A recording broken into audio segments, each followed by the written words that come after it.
संत रामपाल जी महाराज का जन्म 8 सितंबर 1951 को गांव धनाना, जिला सोनीपत, हरियाणा में जाट किसान परिवार में हुआ। उनके विषय में अनेकों भविष्यवक्ताओं द्वारा भविष्यवाणी भी की गई है।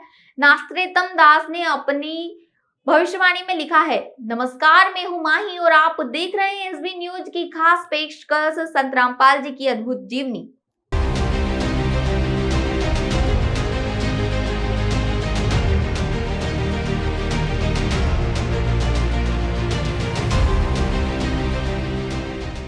स्वतंत्रता के 4 वर्ष बाद 1951 में भारत में एक महान संत का जन्म होगा जो पूरे विश्व को नए आध्यात्मिक ज्ञान से परिचित कराएंगे।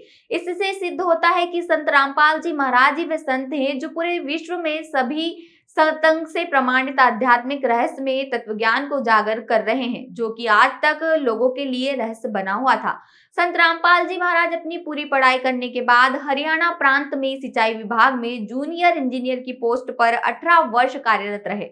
इसी दौरान संत रामपाल जी महाराज जी ने 17 फरवरी सन 1988 को फाल्गुन महीने की अमावस्या की रात्रि में परम संत राम देवानंद जी से नाम दीक्षा प्राप्त की। उनके अनुयायी इस दिवस को बौद्ध दिवस के रूप में मनाते हैं। उस समय संत रामपाल जी महाराज जी की आयु 37 वर्ष थी। इस उपदेश दिवस को संत मत में उपदेशी भक्ति का आध्यात्मिक जन्मदिन माना जाता है। अपने गुरुजी से नाम दीक्षा लेने के उपरांत संत रामपाल जी महाराज ने पूरे तन मन से अपने गुरुजी द्वारा बताए गए भक्ति मार्ग पर चलते हुए अपनी भक्ति साधना को पूरी लगन के साथ पूरा किया, जिससे उन्हें परमात्मा का साक्षात्कार भी हुआ। संत रामपाल जी महाराज को 1984 में स्वामी रामदेव आनंद जी ने आदेश दिया कि अब आप लोगों को नाम दीक्षा दिया करो। अपने गुरुजी की आज्ञा को मानकर संत रामपाल जी महाराज ने 18 साल की अपनी नौकरी से 21/5/1995 को इस्तीफा दे दिया और पूर्णतः नाम दान देने लग गए।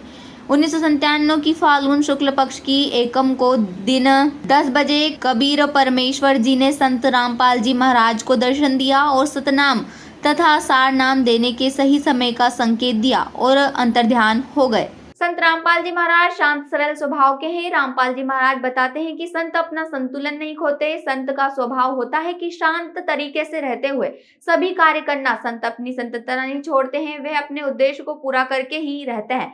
संत रामपाल जी महाराज बताते हैं कि हमें किसी से लड़ना झगड़ना नहीं है, जो भी कार्य करना है उसे शांति पूर्वक करना चाहिए। परमात्मा के ज्ञान आधार से सबको समझना चाहिए। वे माने तो ठीक, ना माने तो ठीक। संत कभी डरते नहीं है और ना वे लड़ते हैं, वे अपने उद्देश्य को पूरा करते हैं, आगे बढ़ते हैं। संत रामपाल जी महाराज अपने तत्व ज्ञान के माध्यम से लोगों को बताते हैं कि हमें सभी बुराइयों से दूर होकर परमात्मा की सतभक्ति करनी चाहिए और जो दैनिक कार्य है हमें उसे ईमानदारी से करते हुए परमात्मा को हमेशा याद करना चाहिए।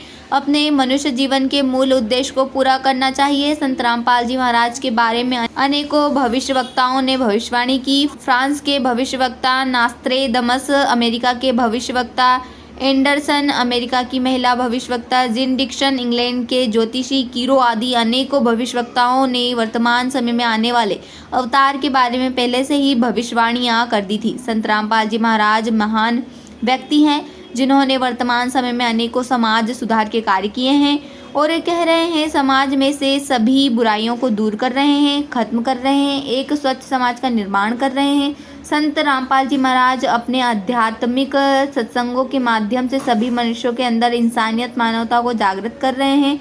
पृथ्वी के सभी मानव को सद्भक्ति देकर परमात्मा से परिचित कर रहे हैं तथा पूर्ण मोक्ष कर रहे हैं। सबका कल्याण करना, दुखी जीवन को सुखी करना, यह संत रामपाल जी महाराज का मूल उद्देश्य है।